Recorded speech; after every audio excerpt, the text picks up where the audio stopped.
আসসালামু আলাইকুম সবাইকে। আশা করি তোমরা সবাই ভালো আছো। তো তোমাদের কি অবস্থা? তো তোমাদের কালকেই হচ্ছে ইসলাম শিক্ষা এক্সাম। তো ভাইয়া ভাবলাম যে আমি আসলে আবার স্টুডিও আসছিলাম তোমাদের হচ্ছে 27 অ্যান্ড 28 এর ক্লাস নিতে, মানে 27 ব্যাচের 28 ব্যাচের। তো এই জন্য ভাবলাম যে থাক তোমাদেরকেও একটু গাইডলাইন দিয়েই যাই, কারণ ভাইয়া হচ্ছে বলতে পারো যে একটা ভালো, খুবই একজন ভালো শিক্ষকের কাছে পড়তাম ইসলাম শিক্ষা। আমি তো হচ্ছে আইডেল স্কুলে ছিলাম, তো স্যার হচ্ছে আইডেল স্কুলের। তোমরা যারা মুগদা আইডেলে আছো তারা বা মতিঝিল আইডেলে আছো তাদেরও চিনার কথা। আমি হচ্ছে শফিক খান স্যারের কাছে পড়তাম। তো শফিক খান স্যারের কাছে পড়তাম এবং স্যারকে আমার পার্সোনালি খুবই ভালো লাগতো।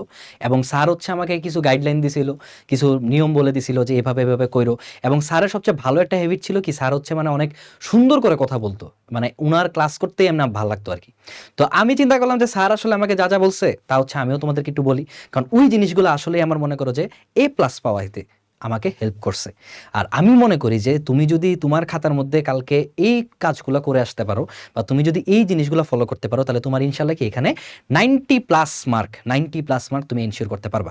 প্রথমত আমি আগেই বলে দিই যে আমি এইসব ভণ্ডামি করে লাভ নেই, মানে ভুয়া কথা বলে লাভ নেই, যে ইসলাম শিক্ষায় আসলে 100তে 100 পাওয়াটা খুবই টাফ। ইসলাম শিক্ষায় আসলে 100তে 100 পাওয়া খুবই টাফ, কারণ আলটিমেটলি এটা একটা সৃজনশীল। ম্যাথে তোমার কিন্তু মার্ক কাটার কোনো সুযোগ নেই, বাট সৃজনশীল তোমার ডিপেন্ড করতেছে হচ্ছে তোমার স্যার তোমাকে কি লেভেলে মার্ক দিতেছে বা কি স্কেলে মার্ক দিতেছে। এটা হচ্ছে স্যারের স্কেলের উপর ডিপেন্ড করে জিনিসটা। তো এই জন্য আমি আসলে এটা বলবো না যে তুমি এই জিনিসগুলো ফলো করলে তুমি হচ্ছে শিওর 100+ পাবা, 100 পাবা। এটা আসলে কাইন্ড অফ ইম্পসিবল। তাও তোমার লেখা যদি খুবই সুন্দর হয়, তোমার যদি কোনো সমস্যা না হয়, তাহলে আসলে 100তে 100 পাওয়া যায়। বাট 95+ তুমি নিঃসন্দেহে পাইতে পারো যদি তুমি একটু ইফোর্ট দাও। ঠিক আছে? তো এখন আসো তাহলে কোন কাজগুলা মানে করলে তোমার হচ্ছে A+টা মিস হইতে পারে। এটা প্রথম কথা যে কোন জিনিসগুলো করলে তোমার মিস হইতে পারে। প্রথমত হচ্ছে তোমার অবশ্যই প্রত্যেকটা প্রশ্নতে ক আর খ বাদে, দেখো সৃজনশীল লেখার নিয়ম কিন্তু আমি অলরেডি পড়াই দিছি। আমি অলরেডি আমার চ্যানেলে ভিডিও আছে, তুমি যদি এই যে এখন নতুন হয়ে থাকো, তুমি যদি আমার চ্যানেলে যাও, আমার চ্যানেলে তুমি কি সৃজনশীলের ভিডিওটা পেয়ে যাবা। বাট সৃজনশীল লেখার নিয়মটা সেম। তুমি মনে রাখবা, আমি তোমাকে ওই যে নিয়ম বলছি, ওই নিয়মে বাংলা হোক, ধর্ম হোক, সমাজ হোক, যেটাই হোক না কেন, তোমার কি সেমভাবে কি তুমি কাজগুলো করতে পারবা, কোনো সমস্যা নেই। সেমভাবে তুমি সৃজনশীল লিখতে পারবা। বাট ধর্মতে কিছু এক্সট্রা জিনিস আছে, কি বিশেষ করে ক আর খ বাদে। ক আর খতে আমি বলবো না। খতে হচ্ছে যদি মানে খুব মনে হয় বা খুব তুমি চাও যে না আমি একটু লেখি, তাহলে এটা করতে পারো। বাট গ ঘতে অবশ্যই কি, গ ঘতে গ ঘতে তুমি ইসলাম শিক্ষার গ ঘতে কোনো সময়, বা বলতে পারো যে এটা আসলে একেবারে ফরজ কাজ একটা, যে তুমি কি করবা, আয়াত ইউজ করবা। কি করবা? আয়াত ইউজ করবা। আয়াত ইউজ করবা। তুমি যদি আয়াত ইউজ না করো, তাহলে তোমার আসলে ভালো মার্ক পাবা না। এবং তোমার এখানে A+টা কেন যেতে পারে, কারণ তুমি আয়াত লেখলা না, স্যারের মন মতো হইলো না। স্যার কি করতে পারে, প্রত্যেকটা সৃজনশীলে তোমার কমাই দিতে পারে। এবং সৃজনশীল একটা বড় পার্ট, কারণ ইসলাম শিক্ষার নৈতিকটা একবারে একুরেট করে আসাও একটু টাফ কাইন্ড অফ। কারণ ওই যে কিছু একটু মানে যদি একটু ঘুরায় পেঁচায় দেয়, বইয়ে তো অনেক কিছু লেখা ভাই, অনেক ইনফরমেশন আছে। তাও আমি আশা করি তুমি যদি আমাদের আদল ভাই ক্লাস নিছে, ওই আদল ভাইয়ের ক্লাস করো, তোমার অনেকটু ক্লিয়ার হয়ে যাবে। বাকিটা আসলে তোমার উপর ডিপেন্ড করতেছে যে তুমি চেষ্টাটা করতেছো নাকি পড়তেছো নাকি। তো এই জন্য সৃজনশীলে কিন্তু একটা বড় মার্ক ডিপেন্ড করতেছে। তুমি যদি সৃজনশীল গুছায় না লেখো, যদি বাই এনি চান্স তুমি কম কম পাও, তাহলে কিন্তু তোমার A+টা মিস হয়ে যেতে পারে। আর A+ অনেকেরই ইসলাম ধর্মে আসলে যায় কেন, কারণ সে আসলে আগে কোনোদিন ইফোর্ট দেয় না, একদম আইসিটির মতো। আইসিটিতে যেমন আগে ইফোর্ট দেয় না, লাস্টের দিন মনে পড়ে আল্লাহ কালকে আইসিটি এক্সাম। সেম ইসলাম শিক্ষা পড়ে না, ভাবে ইসলাম শিক্ষাই তো থাক, কি আর এমন পড়বো, তখন লাস্টে গিয়ে কি এই ঝামেলাটা হয়। তো এই জন্য হচ্ছে তোমার আয়াত লিখতে হবে। তুমি কি করতে পারো, আমি তোমাকে সহজ টেকনিক শিখাই দিই। তোমার আজকে তো এখনো টাইম আছে, আমার এই ভিডিওটা মনে হয় 1 ঘন্টা মানে 8টার ভিতরে যাবে। তো এখনো তো তোমার টাইম আছে। তুমি সবচেয়ে সুন্দর হয় কি, রাতের বেলার মধ্যে সবগুলো রিভিশন শেষ করে রাখো। ভোরবেলা, ঠিক আছে, ভোরবেলা ভোরবেলা ভোরবেলা তুমি উঠে, তুমি তো নিজে যখন টেস্ট পেপার দেখতেছো, এবং আদল ভাইও তো তোমার ইম্পর্টেন্ট টপিক বলে দিছে না, তুমি তো নিজে বুঝতেছো যে ওই টপিকটা ইম্পর্টেন্ট, মুনাফিকটা ইম্পর্টেন্ট, কুফরটা ইম্পর্টেন্ট, কাফি ইয়ারটা ইম্পর্টেন্ট, এটা তো এই সূরাটা ইম্পর্টেন্ট, এটা তুমি বুঝতেছো। তুমি করবা কি, ওই টপিকগুলার ভোরে উঠে ওই টপিকগুলার টপিক ওয়াইজ উপরে টপিকের নাম লিখবা। কি মনে করো আকাইদ, বা হচ্ছে ওই যে কি বলে তাওহীদের যে সত্য কথা বলা, এগুলা লিখবা। এন্ড হচ্ছে আয়াতটা নোট করবা। ঠিক আছে, আয়াতটা নোট করবা, খালি আয়াত নোট করবা। তোমার সকালের মেইন কাজই হচ্ছে খালি আয়াতটা ভালো মতো পড়া, আয়াতটা ভালো মতো পড়া। এইবার আসো তোমার একটা শর্ট টেকনিক।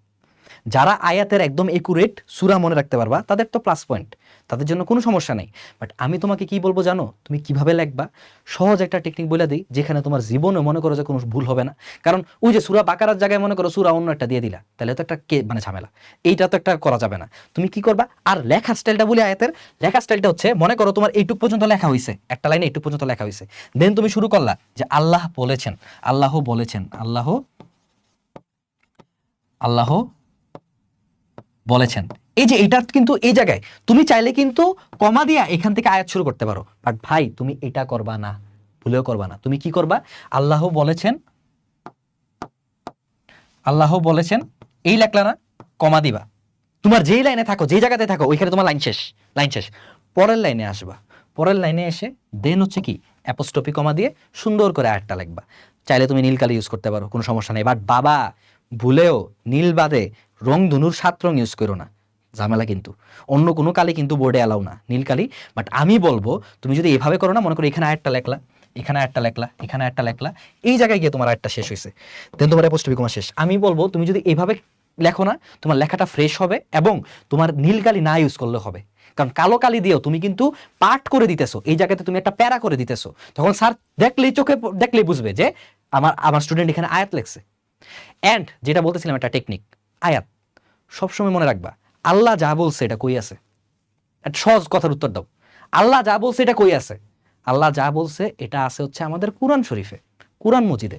আল্লাহ আমাদের সাথে কুরআন মজিদের দ্বারাই কি আমাদের সাথে মানে ওই আয়াত পাস করতো না নবী রাসূলদের মানে নবীর মাধ্যমে, মহানবী সাল্লাল্লাহু আলাইহি ওয়াসাল্লামের মাধ্যমে। তাহলে আল্লাহ যা বলছে তা সব কিছুই কিন্তু কুরআনে আছে। তুমি কোনো সূরার নাম লেখা লাগবে না। তুমি কি করবা জানো, আল্লাহ যেহেতু বলছে কোথায় আছে, দাড়ি দিলা ব্র্যাকেটে লিখে দিবা আল কুরআন, আল কোরআন, ব্যাস বলো। তাহলে কি তোমার আর একটাও আল্লাহ বলছে এমন আয়াতের সূরা শিখা লাগবে? যদি তোমার না শিখা থাকে, তুমি যদি শিখা থাকে, এমন শুনো, এমন অনেক বাচ্চা আছে, যেমন আমি আমার স্কুলের ফার্স্ট বইয়ের কথা বলি, সে জানো কি করতো, সে আরবিতে আয়াত লিখতো, আরবিতে আয়াত লিখতো। তো তোমার যদি এই এবিলিটি থাকে, তোমার যদি এই ট্যালেন্টটা থাকে, obviously go for it, best talent. তোমার খাতা আরো সুন্দরভাবে আরো বেস্ট, আমি শিওর ওই ফার্স্ট বই মনে হয় 100 পাইছিল, ঠিক আছে, ও 100 পাইছিল। বাট লিখতে পারলে অবশ্যই ভালো, কিন্তু লিখতে না পারলে, আমি তাদের কথা বলতেছি যারা হচ্ছে যে হয়তোবা তেমন করে নাই বাট এখন একটা ভালো করার চেষ্টা করতেছে, তারা এটা করতে পারো। সুন্দর মতো আয়াতটা লেখলা, লাস্টে লিখে দেবে আল কোরআন। আর যেটা মহানবী সাল্লাল্লাহু আলাইহি সাল্লাম বলছে ওইটা কই আছে আমরা বলো তো। মহানবী সাল্লাল্লাহু আলাইহি সাল্লাম যাই বলছে, মহানবী সাল্লাল্লাহু আলাইহি সাল্লাম মানে যাই আছে মহানবী সাল্লাল্লাহু আলাইহি সাল্লামের, এটা কোথায় আছে? এটা আছে হাদিসে। তাহলে মনে করো ওইটা কেমনে লিখবা, ওইটা হচ্ছে যে এখানে নিচে যে মহানবী সাল্লাল্লাহু আলাইহি সাল্লাম বলেন, মহানবী সাল্লাল্লাহু আলাইহি সাল্লাম বলেন বা বলেছেন, একই বলেছেন, ঠিক আছে, কমা, এই যে এখান থেকে শুরু, এই যে গেল গেল গেল গেল গেল, এখানে মনে করো শেষ, দাড়িতে কি জাস্ট ব্র্যাকেটে লিখে দেবে আল হাদিস, আল হাদিস, ব্যাস। তাহলে কি তোমার মনে করো ওই যে হাদিস, বুখারী শরীফ, এই শরীফ, এটার নাম না মনে রাখলেও সমস্যা আছে না? তুমি জাস্ট উপরে লিখলে আল কোরআন, যেটা আল্লাহ বলছে, আল্লাহর আয়াত অবশ্যই কোরআনে আছে, আল কোরআন। আর যেটা হচ্ছে তোমার ইয়েতে নাই, মানে কোরআন মজিদে নাই, সেটা হচ্ছে আল হাদিস, সেটা হচ্ছে আল হাদিস। তুমি জাস্ট এই জিনিসটাই ফলো করলে কি তুমি ইনশাল্লাহ ভালো পারবা। তো গ ঘতে অবশ্যই আয়াত দিবা, আয়াতটা এইভাবে লিখবা। বারবার বলতেছি, এই যে যেই জায়গায় আয়াত শেষ হয়েছে, মানে একটা গ্যাপ দিয়ে, এই যে মনে করো আল্লাহ বলছেন, কমা দিয়ে চলে যাবা পরের লাইনে, এই যে লেখলা, এই লাইনে আল কোরআন লেখা শেষ না, এখান থেকে আবার ভাই লেখা শুরু করো না। বাবা তোমারে কিন্তু এটা বলে নাই যে বোর্ডের মধ্যে, সরি, এটা কিন্তু বলে নাই যে তুমি যদি কি বলে পৃষ্ঠা বেশি নাও, এক্সট্রা পেজ নাও, এটার জন্য তোমার বোর্ড এক্সট্রা টাকা নিবে অথবা বোর্ড তোমার দিবে না। তুমি পেজ নেওয়ার অভাব নাই, তুমি লাগলে 100 পেজে পরীক্ষা দাও, কোনো প্যারা নাই। বাট এইভাবে ফাঁকা করে করে সুন্দর করে করে লিখবা। আবার এত বেশি ফাঁকা দিও না যেন টিচারদের চোখে পড়ে যে হয়তো মনে হয় মানে ছোট করে লিখতেছে বাট বড় দেখানোর জন্য ফাঁকা দিচ্ছে, এই জিনিসটা করো না। তুমি কি করবা, সুন্দর করে একটু ফাঁকা করে করে লিখবা এবং পরিষ্কার করে লিখবা, পরিষ্কার যেন। এইটা এইভাবে ফলো করলে তুমি জাস্ট একটা কোশ্চেন আমার মতো লেখা দেখো না, লেখা দেখো, দেখবা তোমার নিজেরই মনে হইতেছে যে না, তোমার কি এখানে সুন্দর করে পরিষ্কার একটা লেখা হয়েছে। আর চেষ্টা করবা গ ঘতে অ্যাটলিস্ট দুইটা করে 4টা আয়াত দিতে। দুইটা না পারো বাবা, একটা হইলে অ্যাটলিস্ট দিও, একটা হইলে অ্যাটলিস্ট দিও। কিছু কিছু আয়াত আছে যে আয়াতগুলো আসলে একের অধিক কোশ্চেনে অ্যান্সার করা যায়, মানে ইউজ করা যায়। এরকম কিছু কিছু আয়াত আছে, আমার একদম একুরেটলি মনে নাই, বাট এমন অনেকগুলো আয়াত আছে যেগুলো হচ্ছে একের অধিক কোশ্চেনে, মানে মনে করো সত্যবাদীতে নিয়ে একটা আয়াত, ওইটা তুমি আরেক জায়গায় যেখানে একটা ভালো ব্যবহার নিয়ে বলছে ওইখানেও তুমি ইউজ করতে পারবা, এরকম আয়াত আছে। তো ওই আয়াতগুলো আরো বেশি করে নোট করো, ওই আয়াতগুলো আরো বেশি করে পড়ে রাখো, ওগুলো তুমি হচ্ছে কি ঘুরে ঘুরে ঘুরে ঘুরে অ্যান্সার করতে পারবা। এই গেল হচ্ছে তোমার আয়াতের কাহিনী বা সৃজনশীল লেখার কাহিনী। নৈবিত্তিকের জন্য মেইন বই, মেইন বই, মেইন বইয়ের উপর কিচ্ছু নাই ভাই, মেইন বইয়ের উপর কিচ্ছু নাই। আদল ভাইয়ের ক্লাস করো, ফাইনাল শট পিডিএফটা দেখো, মানে ফাইনাল শটের এমসিকিউ দেখে নিজের মেইন বই পড়ো, মেইন বই পড়ো। এবং তুমি যখন একবার রিডিং পড়বা তুমি নিজেই বুঝবা কোন লাইনগুলো ইম্পর্টেন্ট। এটা কোনো এমন না যে খুব মানে আধ্যাত্মিক জিনিস, এমন না, তুমি নিজেই বুঝতে পারবা। তাহলে মেইন বইটা রিডিং পড়ো এমসিকিউর জন্য, মেইন বই রিডিং পড়ো, দেন হচ্ছে টেস্ট পেপার সলভ করো। মনে করো অধ্যায় 1 শেষ হইলো, তোমার অধ্যায় 1 রিডিং পড়া শেষ, অধ্যায় 1 টেস্ট পেপারে চলে যাও। অধ্যায় একটা শেষ করবা কেমন এটাও বলে দিই। আদল ভাইয়ের ক্লাস করলা, আদল ভাইয়ের পিডিএফ পড়লা, অধ্যায় এক রিডিং পড়লা, টেস্ট পেপার দেখলা, দ্যাটস ইট। এমসিকিউর জন্য একটু কি না। আর সিকিউর জন্য আগের বছরের যেই উদ্দীপকগুলো আসছে ওগুলা বারবার বুঝার চেষ্টা করো যে কোন বিষয়টাতে বেশি উদ্দীপক আসতেছে, কোন জিনিসটা উল্লেখ করলে, মানে কিছু কিছু তো হিট পয়েন্ট থাকে না যে এই জিনিসটার কথা বলছে তার মানে এখানে এই টপিকটার কথা আনছে। তুমি ওই হিট পয়েন্টগুলো ভালো মতো বুঝে যাও, তাহলে তুমি কি লিখতে পারবা এবং তুমি ধরতে পারবা। তুমি ওই ইয়ে নিয়ে বলছে, মনে করো আকাইদ নিয়ে বলছে, তুমি তাওহীদ নিয়ে লিখে দিয়ে আসছো, তাহলে কিন্তু ঝামেলা, নাম্বার দিবে না, পাবা না নাম্বার। তো এভাবে তুমি পড়ো, ইনশাল্লাহ ভালো একটা এক্সাম হবে, টেনশন করো না। আর এরপরে আবার কি ফিজিক্স এক্সামের আগে ভাইয়াও কিছু তোমার গাইডলাইন দিয়ে দিব, তো তখনও আসি। আর তোমাদের রেদন ভাইয়া, আর নতুন তো দেখছই তোমাদের পারভেজ ভাইয়া আসছে, তো এদের ক্লাস তো মানে পারভেজ তো আর্মিছে, তোমার হচ্ছে রেদন ভাইয়া মেনলি, তো রেদন ভাইয়ের ক্লাস তো আসেই, তো রেদন ভাইয়ের ক্লাস ইনশাল্লাহ কি পেয়ে যাবা ফিজিক্সে। ওইটা একটা টপ নোচ ক্লাস হবে, যেটা মনে করো যে বেস্ট হবে ইনশাল্লাহ। ঠিক আছে, তা আল্লাহ হাফেজ, সবাই ভালো মতো এক্সাম দিও, তোমাদের সবার জন্য দোয়া রইলো, ইনশাল্লাহ সবার এক্সাম কি ভালো হবে। আসসালামু আলাইকুম।